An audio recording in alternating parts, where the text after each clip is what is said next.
দর্শক এই মুহূর্তে আপনাদেরকে সরাসরি যুক্ত করেছি Mirpur Sher-e-Bangla national cricket stadium থেকে। আপনারা জানেন আজ ঢাকা পর্যন্ত বিপিএলের যে প্রথম ম্যাচ, সেই ম্যাচটি দুপুর 1টায় অনুষ্ঠিত হওয়ার কথা ছিল, কিন্তু এখনো পর্যন্ত নোয়াখালী এবং চট্টগ্রাম যে দুটি দলের ম্যাচ হওয়ার কথা রয়েছে, সেই দুটি দলের একটি দলের টিম সেই মিরপুরের মাঠে প্রবেশ করেনি। অর্থাৎ সময় মতো যে খেলা অনুষ্ঠিত হচ্ছে না, সেটি কিন্তু একেবারেই ক্লিয়ার এই মুহূর্তে। গতকাল বিসিবি পরিচালক নাজমুল ইসলামের একটি কথার প্রেক্ষিতে কোয়াবের প্রেসিডেন্ট মোহাম্মদ মিঠুন তিনি ঘোষণা দিয়েছিলেন, যতক্ষণ পর্যন্ত বিসিবি পরিচালক নাজমুল পদত্যাগ না করবেন ততক্ষণ পর্যন্ত বিপিএল সহ সব ধরনের ক্রিকেট বয়কটের ডাক দিয়েছিল ক্রিকেটের এই সংগঠনটি। মোহাম্মদ মিঠুন তিনি ঢাকা ক্যাপিটালসের ক্যাপ্টেন, রানিং ক্রিকেটার এবং কোয়াবের প্রেসিডেন্ট। দর্শক আপনাদের কিন্তু জানিয়ে রাখতে চাই, গতকাল বিসিবি পরিচালক নাজমুল তিনি সাংবাদিকদের প্রশ্নের জবাবে তিনি বলেছিলেন, যদি বিশ্বকাপ খেলতে বাংলাদেশ না যায় সেক্ষেত্রে ক্রিকেটারদের যে ক্ষতি হবে সেই ক্ষতিপূরণ দেবে না বিসিবি। অর্থাৎ ক্রিকেটারদের কোনো ধরনের ক্ষতিপূরণ বিসিবি দেবে না। তিনি কিন্তু এই কথাটি ক্লিয়ার করেছিলেন। তিনি আরও বলেছিলেন যে আমরা যে কোটি টাকা খরচ করি, আজ পর্যন্ত কোনো ট্রফি কিন্তু ক্রিকেটাররা এনে দিতে পারেনি। আমরা তাদের কাছে কোনো টাকা ফেরত চাইনি, তাদের পেছনে যে টাকা আমরা খরচ করি সেই টাকা কখনো আমরা ফেরত চাইনি।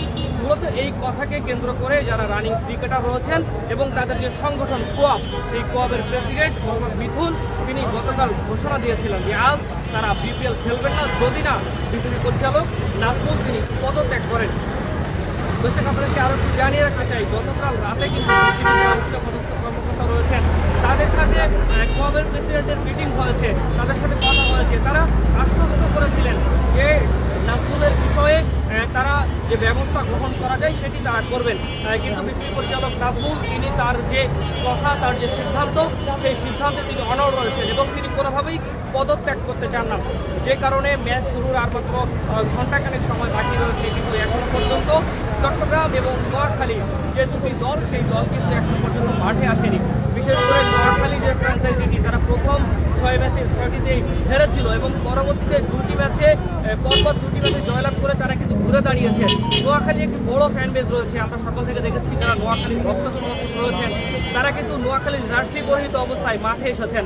নোয়াখালীর অসংখ্য দর্শককে আমরা দেখছি তারা মাঠে এসেছেন শুধুমাত্র তাদের প্রিয় দলকে সাপোর্ট করার জন্য, কিন্তু হয়তো তাদেরকে হতাশা নিয়ে ফিরে যেতে হবে, কারণ এখন পর্যন্ত কোনো দলই মাঠে আসেনি। আমরা অনেক দর্শকের সাথে কথা বলেছি, তারা কিন্তু হতাশা প্রকাশ করছেন। তারা বলছেন ঢাকার বাইরে থেকে তারা এসেছেন শুধুমাত্র এই ম্যাচটিকে দেখার জন্য তারা এসেছেন, কিন্তু এখনো পর্যন্ত দুই দল মাঠে আসেনি। মূলত এই যে ঘটনার সূত্রপাত সেটি হয়েছিল আইপিএলে মুস্তাফিজকে বাদ দিয়েছিল কেকেআর, সেখান থেকে কিন্তু এই ঘটনার সূত্রপাত হয়েছিল। আমরা দেখেছিলাম আইপিএল নিলামে একটি বড় রেকর্ড মূল্যে কিন্তু বাংলাদেশ থেকে মুস্তাফিজুর রহমান তিনি দল পেয়েছিলেন, কিন্তু সেখানে নিরাপত্তা ইস্যুকে কেন্দ্র করে মুস্তাফিজকে কেকেআর থেকে বিসিসিআইয়ের নির্দেশে তাকে বাদ দেওয়া হয়। মূলত তাকে বাদ দেওয়ার পর থেকেই বিসিবি এবং ক্রিকেটারদের মধ্যে সহ বাংলাদেশের যারা সাধারণ জনগণ রয়েছে তাদের মধ্যে উদ্বেগের সৃষ্টি হয়। এমনকি ক্রীড়া উপদেষ্টাও বলেছিল যে এখানে দেশকে অপমানিত করা হয়েছে, দেশকে ছোট করে কোনো ধরনের ক্রিকেট তারা ভারতে খেলতে যাবেন না। এবং তাদের পক্ষ থেকে বলা হয়েছিল যে যারা একজন ক্রিকেটারকে নিরাপত্তা দিতে পারবে না তারা পুরো বাংলাদেশ টিমকে কিভাবে নিরাপত্তা দেবে। সেখানে শুধু টিমের ইস্যু না, বাংলাদেশ টিমের সাথে যারা লজিস্টিক সাপোর্টের জন্য যান তারা রয়েছেন, তাছাড়াও বাংলাদেশের ভক্ত সমর্থকরা রয়েছেন। সবকিছু মিলিয়ে বড় একটি সংখ্যক মানুষ কিন্তু ভারতে যাওয়ার কথা ছিল। সবকিছু মিলিয়ে নিরাপত্তা ইস্যুকে কেন্দ্র করে বাংলাদেশ এখনো পর্যন্ত তাদের সিদ্ধান্তে অনড় রয়েছে যে কোনোভাবেই তারা ভারতের মাটিতে ক্রিকেট খেলতে যাবেন না। গতকাল প্রেস ব্রিফিংয়ে বিসিবি পরিচালক নাজমুল তিনি গতকালও এটি ইনশিওর করেছেন। তিনি প্রথমে বলেছিলেন যে ভারতবর্ষে কোনো ধরনের ক্রিকেট বাংলাদেশ খেলবে না। তিনি পরবর্তীতে কথাটি সংশোধন করে নিয়ে বলেছিলেন না, ভারতে কোনো ধরনের ক্রিকেট বাংলাদেশ খেলবে না এবং বিসিবি এখনো পর্যন্ত তাদের সিদ্ধান্তে অনড় রয়েছে। দর্শক এই মিরপুরের মাঠে এখনো পর্যন্ত সব কিছুই ঠিকঠাক রয়েছে, মাঠ সজ্জিত হয়েছে, ব্রডকাস্টিংয়ের সব কিছুই রেডি রয়েছে, দর্শকরা মাঠে এসেছেন।